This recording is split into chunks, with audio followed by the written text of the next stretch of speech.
This is the Seahawkers podcast. We are live. We are uncatfished. It's usually only a problem Fucking when Yeah. see, it's usually only a problem when Adam's on. But yeah, we are live via YouTube and also going out to our Facebook Ring of Honor group. And if you want to become a member of the flock so you can get those notifications, get in theflock.com, go to YouTube, hit the subscribe, hit the bell icon, all that stuff that you're supposed to say when you're recording live stuff on YouTube. Joining me to talk some Seahawks free agency and some NFL rule changes. We got Clinton Botter and Adam Emmert. Adam, how you doing, man? Dude, not too bad. Not too bad. Just fighting the tech issues to get this done today. And we all know how much that delights me. So it's been a great day. How about you, Clinton? I'm doing great. My technology worked as soon as I turned it on, and I think it sounds good. That's amazing. When I hopped on, and you sounded like fuck. and I got to. It gave me a laugh. It gave Brandan and I a good rise at your expense. So that was good. Happy birthday, by the way. So no, likewise. Happy birthday to both of you. Thank you. Yeah. Too bad you're not cool, Brandon.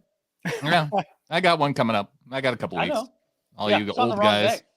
Although, wait, no, you're older than me. Clinton's still not older than me, but yeah. Right. Mm-hmm. Wait, what? I guess so. I'm now 44, so if that's Oh no, you've been older than me. That's right. Yeah. Now I'm just that much older than you. So look at this. Hey, look, there's happy birthday super chat from Ryan. I appreciate it, bud. Yeah, very nice. And I pointed out to Brandan earlier when you were having your TDs there, Adam, that I got this. It's not a shawl, but I wear it as a shawl. It's a beach towel, but it's a Seahawks beach towel. So I'll be going to Florida in a couple of weeks for a vacation, and I will be on Siesta Key Beach with this here towel, showing everybody that I believe in Drew Lock, maybe, right? So that's good.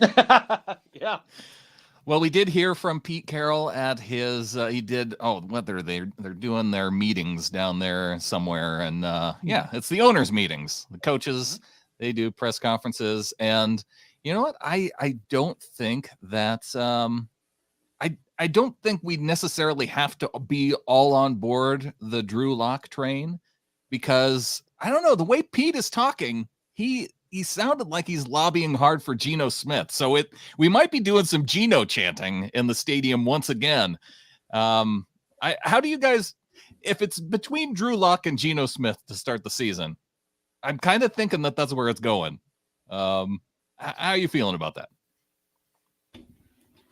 For me personally, I mean, look, I've seen enough of Geno Smith over the course of the last 10 years to know what Geno is and what he isn't. And what he isn't is a starting quarterback in this league. He's an amazing backup.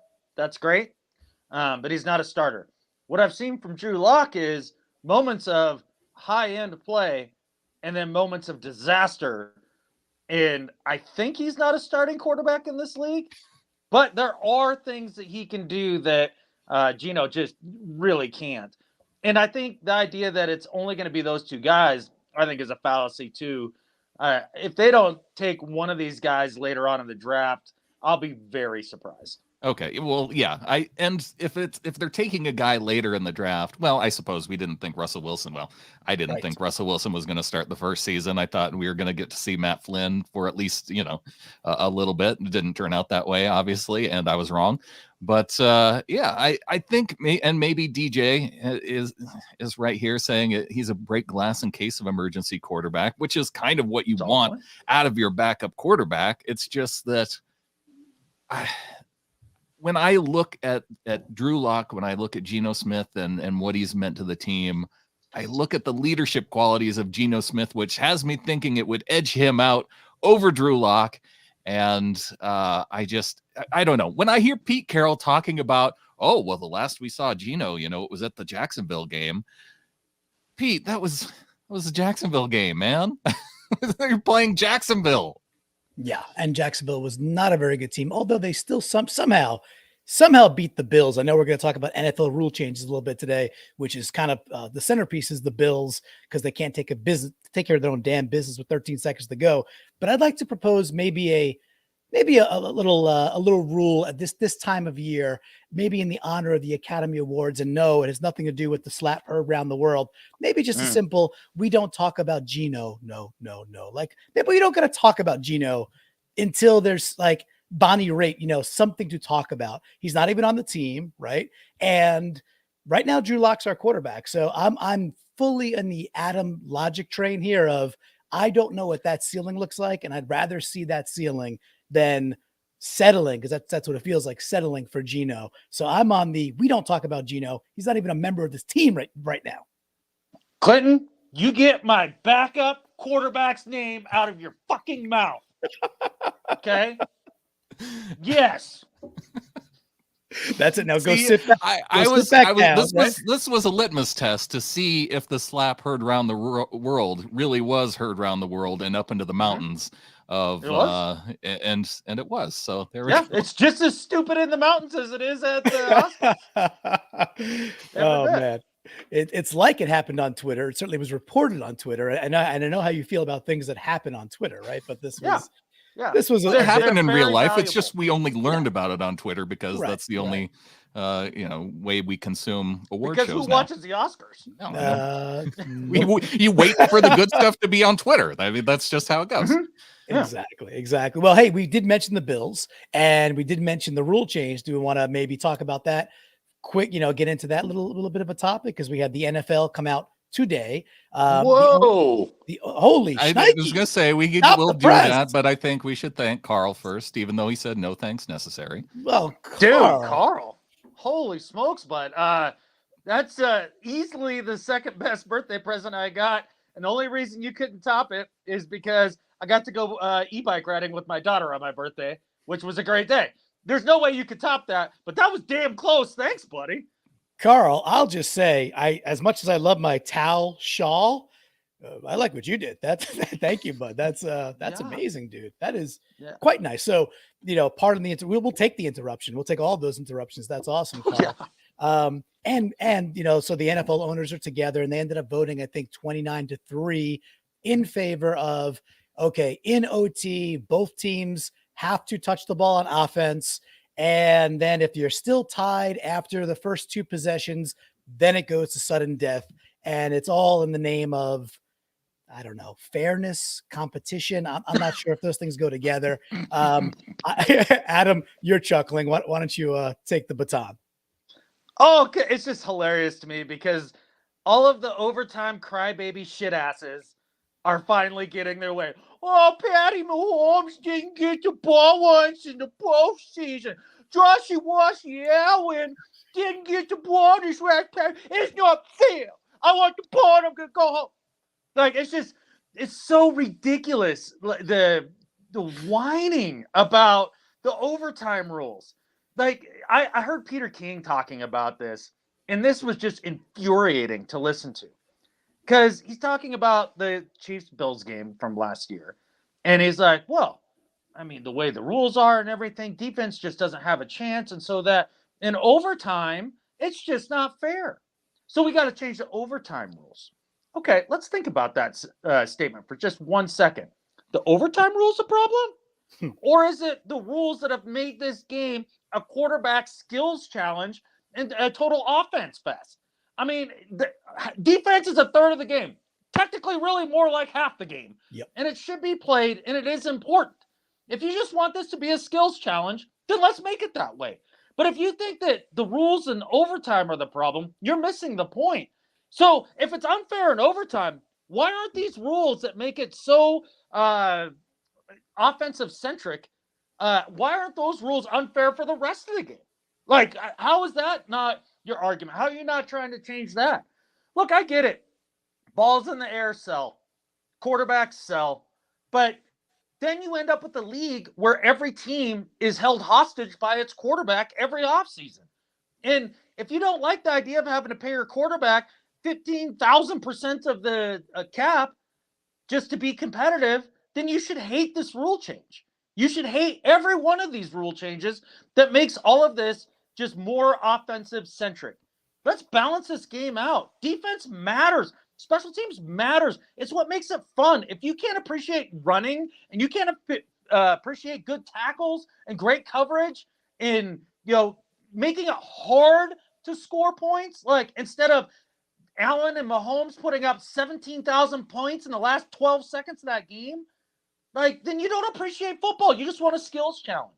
And I think the skills challenge people got their way today, and I think it's stupid. I think it's short-sighted.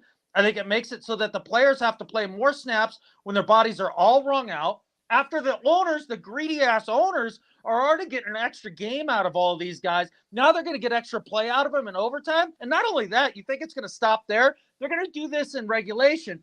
And on top of all of it, it's going to diminish defense even more. The Bills wanted to win that game. Play fucking defense. Pay your guys more. Actually stop somebody.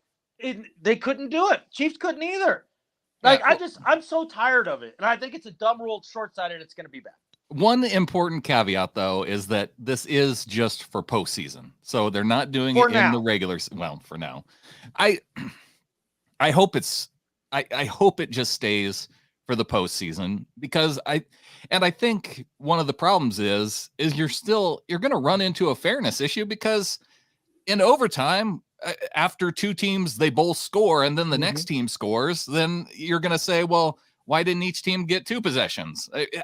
I don't know where it ends with regard to feeling satisfied, especially because the problem is you have these two, when you have quarterbacks like Patrick Mahomes, like Josh Allen, and you get to the end of the game and they're just trading blow after blow, and it feels like the end of Rocky IV, and you don't want the movie to end. You want the fight to continue. And then when it's over, you're like, oh, well, that's disappointing that somebody had to lose.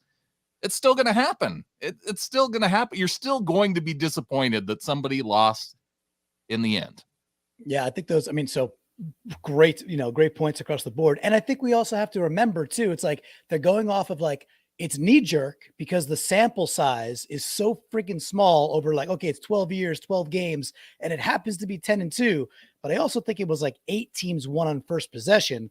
So then 2 of those 10 that won on first possession, didn't score, got the ball back, played defense, and then proceeded to win the ball game. And the last one we had, the last overtime game, featured Pat Mahomes. What was Pat Mahomes' last play as a Chief this season? What did he do? Yeah, he threw an interception to Cincy. Yeah, he threw a freaking pick, and it was okay, right? And it wasn't this uproar. He was out there. They got the ball first, I think. He throws a pick since he comes back, and I think it was what's the rookie kicker who nailed everything? That guy Evan McPherson. Yes. Evan McPherless over there, right? Through the upright. The dude was good from like 55 from like arena style, like all year long. That guy was amazing. Which, by the way, freaking cut Myers, take the $4 million and go get McPherson's twin. He must be out there. And with all that, it's just like, yeah, dude, the best guy in the game, Allen and Mahomes, 1 and 2. He threw a pick. His last play of the year was a pick in overtime. So I also think it's just nonsense. And people are out on Twitter like, if you don't like this rule, you just don't like competition. Like, I just think your argument, Adam and Brandon, are the opposite of like actually what is higher level competition versus nonsense skills rules and a manipulation of like PI that is so swayed to the offense that it makes the game shitty anyway. I'm not going to cry about it though. This is now the rule. I will accept the rule, and I'll watch football and like it. I'm not going to complain then whenever something happens in overtime. It's just, this is the rules now. I'm going to deal with it. Hopefully it just stays to the playoffs. That's fine. And we get some bonus football. Yeah, for sure. What I genuinely don't like about it is the idea that now you have 2 sets of rules for overtime throughout one season. Like, that's not consistent, and that's not fair. That's fine. So what? Sure, it's fine, I guess. I'm not that mad about it. Like, you have different rules in the regular season anyway, because you can end in a tie in the regular season. You can't end in a tie in the playoffs. I know that, Brandon. Got you. I got you. But there's no earthly way around that. That's just the way that the world works. It's totally inconsistent from the regular season, Adam. No, it's not. It is a ridiculous play to finish. Play to finish the game in the regular season. We shouldn't be ending in ties in the regular season anyway. Hey, if you got rid of that in the regular season, I'm totally on board. But at the end of the day, this really does just keep rewarding the idea of the Derek Carrs of the world who have made a career out of just chucking it deep and drawing a flag, just mastering the art of that because of the offensive rules. It'll hurt them, though, because then I don't think you'll be able to do that twice in overtime. Are you sure? Well, I mean, With the way that it's this less is going? likely that you'll fluke your way to a victory that way. I guess. I don't know, man. I want to go back to something Clinton said, though. Yeah. Can we cut Myers? Yeah. Because there was something that got me thinking about. There's something that got me thinking. It was based off of what Adam said when we recorded the last episode of the Seahawks podcast. Because I was upset about Austin Blythe at center and making $4 million, and so I really started to think about why it was that it made me so upset that, a $4 million cap hit for Blythe. What was this really digging at with me? And I think part of it is that with Bobby Wagner going and visiting the Rams and now going to visit the Ravens, he had a $20 million cap hit for 2022. I think we all knew that he wasn't going to make quite that amount, but he probably would have negotiated down. So when I see the $20 million that would have gone to Bobby, and I see $4 million going to Austin Blythe, I see $5 million going to Quentin Jefferson, I see $5 million going to Al Woods, and then I see $4 million wrapped up in your kicker. There's $18 million right there. Would I rather have Bobby Wagner than all four of those players? Hell yes, I would. You put Al Woods in there. Old thigh arms can, you know how I'm going to feel about old thigh arms. Okay, then put Penny in there. Swap out thigh arms for Penny. Sure. Same contract number. Well, no. So, Brandan, what do you want to do? You want to pay Bobby and then play 8 on 11 every series? You got to have those are all replacement level dudes. And they got replacement level contracts, and you're pissed about it. Yes, I would rather have one Bobby Wagner than guys that you could bring in a rookie and essentially play 8 on 11 every $4 and $5 million is more than veteran minimum.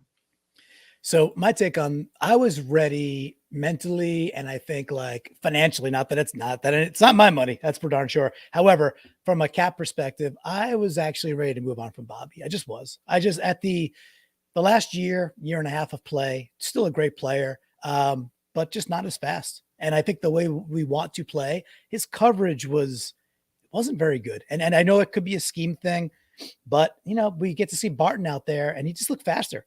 I'm not saying he's the same player, clearly not. He looked faster. And at the money he's making, then you slide him next to Brooks, you sign Nuoso, you get some other edge. We probably going to go edge in the draft at some point, I'm sure. I don't know. I was mentally okay with decoupling from Wagner. I know it's not a popular take, but I thought that was actually, regardless of Russ staying or not, I thought it was kind of time to go at $20 million or $18 million a year.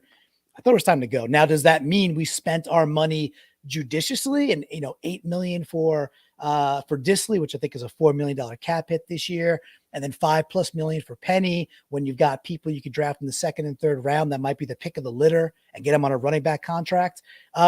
Maybe so, maybe not. I think that's a different discussion and maybe a good chance to roll into the Twitter poll there, Brendan, that I put up during the week. I asked people, it just flat out, how do you think Seahawks have spent their cap money? And it was, I think, like wisely, mediocrely, and poorly, I think were the three choices. And I think it was close to 70% or so was dead smack in the middle. Like most people were like, it's been okay. And then you had some edges, like a nice bell curve of folks that really thought we either spent it wisely or really poorly, but they were almost dead even. That was a very interesting bell curve. So Adam, if you had a vote on that, where would you kind of lay your chips? I would actually lean towards a fourth option, which would be who-caresy. Because this year is a throwaway year. I know Pete's up on the stage, pounding the table that they're going to win right freaking now and all that stuff. But this is a throwaway year. It just is. They blew up the team and are moving on.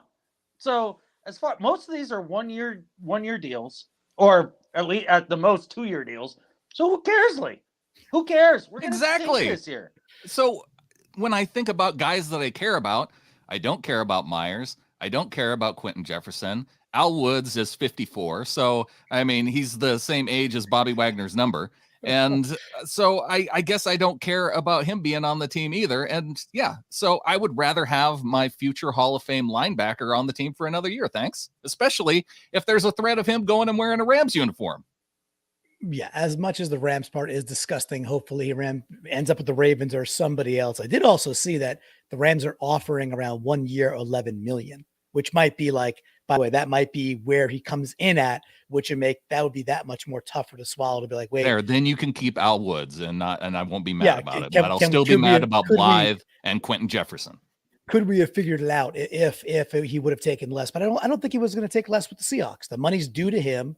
We signed a contract together and we let him walk. So I find the who cares part entertaining. And I think it's a fun answer. I just think that, I mean, I don't know. I look at what we're constructing at parts of this roster. Parts of it, I'm like, this is derelict. We don't have a starting offensive tackle potentially, right? We don't know what Curhan's up to. Maybe he's a starter, maybe not. And Dwayne Brown's still out there in free agency, so he hasn't come back yet. So I don't think you're going too far without an NFL caliber offensive tackle. On the defensive side of the ball, I think we're building a pretty good unit. I think it's pretty good. I think we need some help, and I think the draft can help us with edge.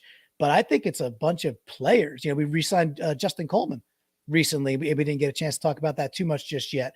I think he's either a worthy hedge or our starting slot corner, and he's been good for us before. Like, can we get B plus play out of Justin Coleman? I think is an open question. Yeah, the term you used on Twitter was, are they building a sneaky good defense? And 67% said, yep, I'm buying it. 32% said, nope, what are you smoking? So those are your two options there. And we don't get to pull it up on the screen because StreamYard is not allowing that. So, but yeah, I'm worried about sneaky good defense. Yeah, it could be potentially good, but it's not. I don't think it's going to be on the level of where you're saying, wow, this is 2012 was a year where you looked at the defense and you said, wow, now they just need the offense because this is a championship caliber defense. And I still don't think I look at this defense and, well, we still have a lot of offseason to go, but I don't know if you could make the kind of changes to where you could say, wow, with regard to the defense. Yeah, I would just say quickly before tossing it over to Adam, there was nothing sneaky about 2012, and then heading into 2013, 2012 was like, okay, really on the cusp. We're missing these edge dudes. And then we just go get them. we go sign two amazing edge guys, complete the puzzle, and then roll out a defense that I think would compete sincerely against that early 2000 Ravens team, and then offensively we were better anyway. So nothing sneaky about that, but I think the composition of this team, back to the who caresly, might be like, we're going to be in position to win a lot of games this year, whether we do or not. Who the hell knows? We might end up with 4 victories, but I think with this defense, I think we're going to be in position to be in some Pete Carroll games, like close into the fourth quarter, which is all he ever wanted. Yeah, to Sojin's point here, I don't see the talent at corner. I mean, I get that you bring in Coleman, and that's all fine and dandy, but losing DJ Reed is a huge deal. It's a huge deal. I mean, he was your best corner all of last year. You're like, oh, well, Trey Brown will be back, will he? I mean, are we sure?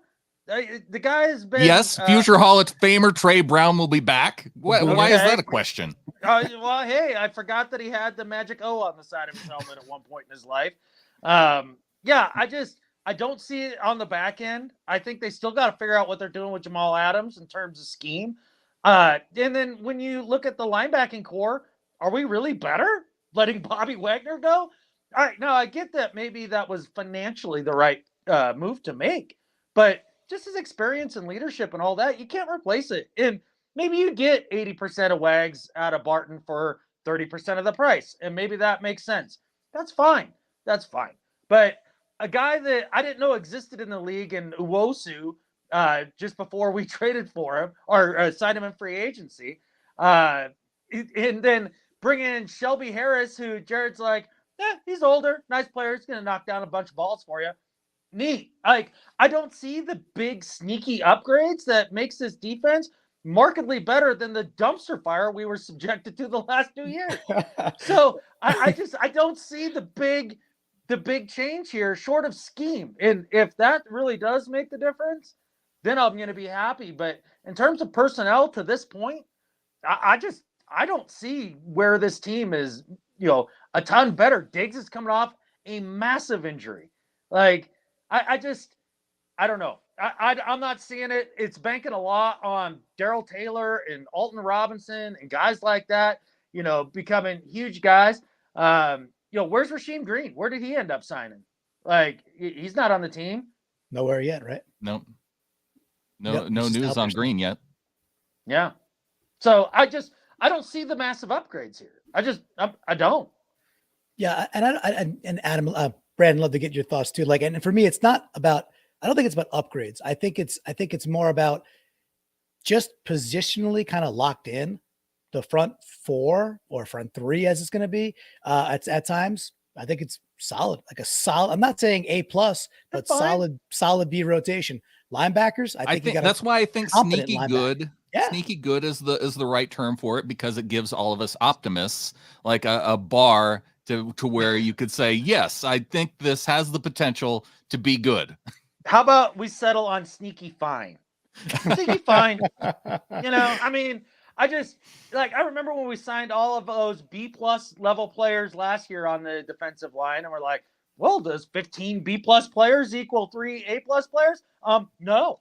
Yeah, that's a fair point. Last year I was hyped about Kerry Hyder, gone. There were players like that I was like, oh, these guys are sneaky good, and then they'll be, so I am definitely going, so I'm going down that same trap again, admittedly, but it is the optimist in me saying, no, they could be okay. And I do like it with a healthy, Quandre Diggs coming back healthy.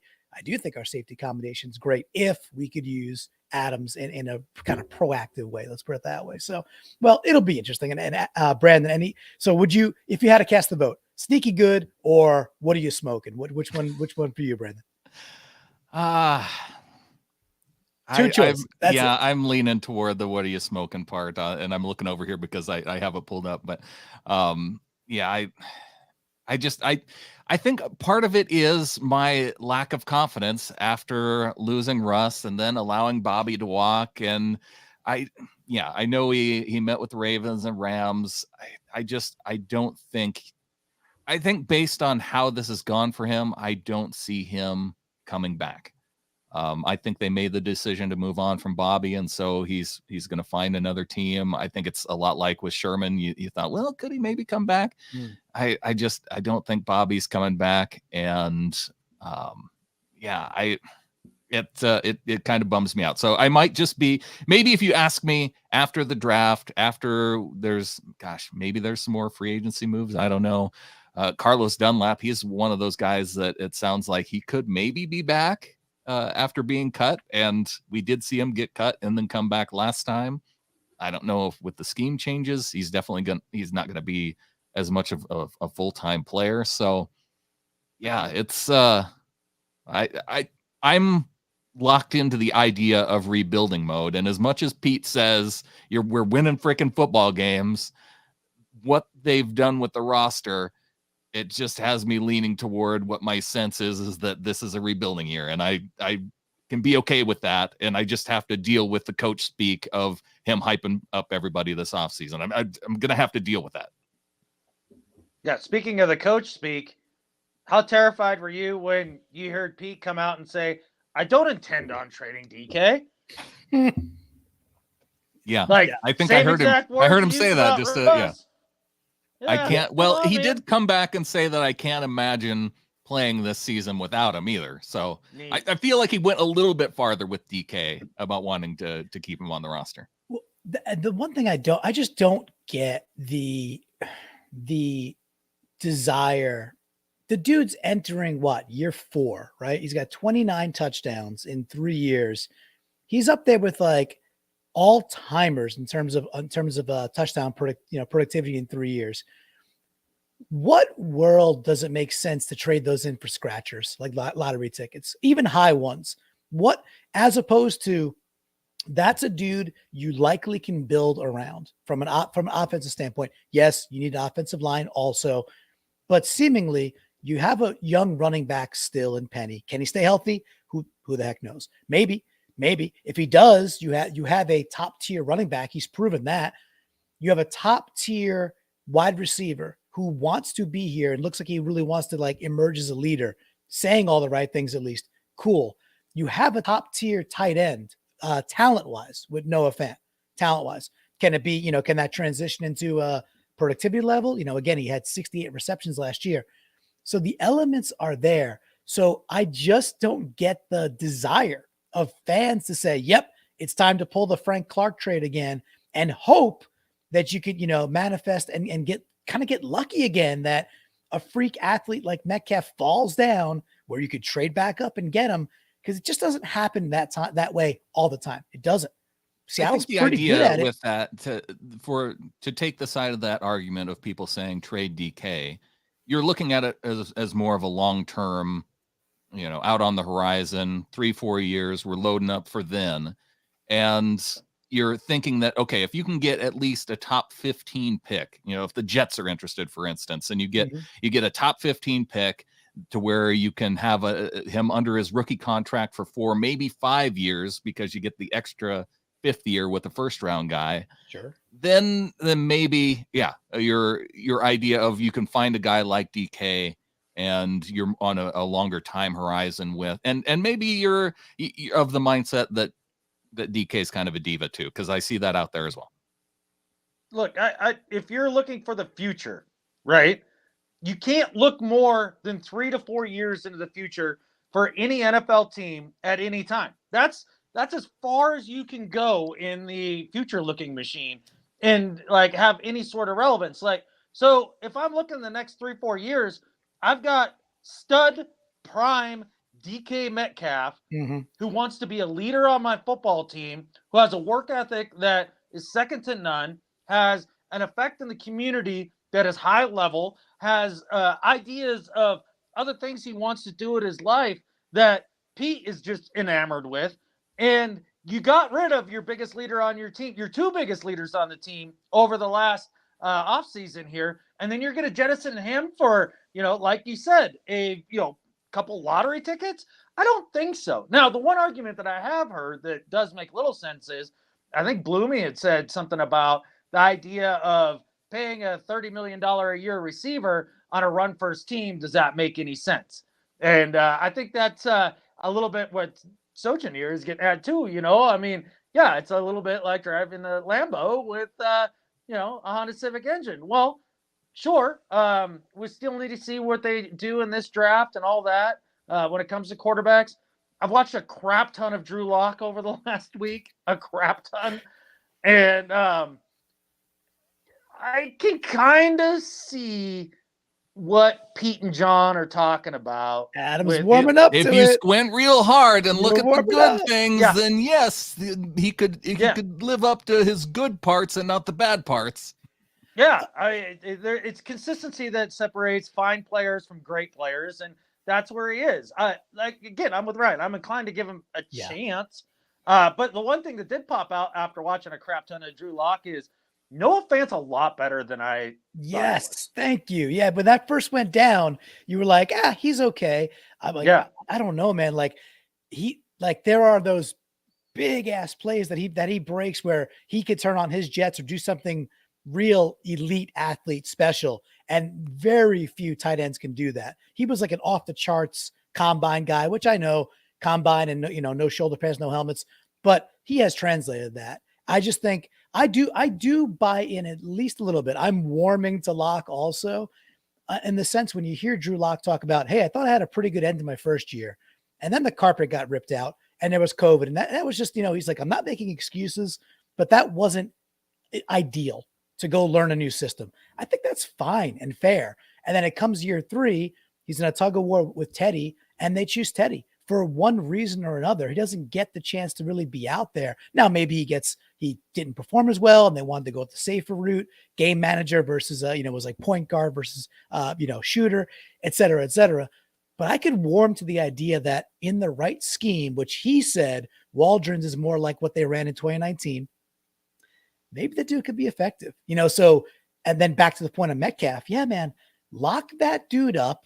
Maybe you don't got to go give him, the Devontae Adams contract right now, because he's not quite there yet type thing, but give him something just under that, which you make him a, mega rich person, like generationally wealthy. He's set.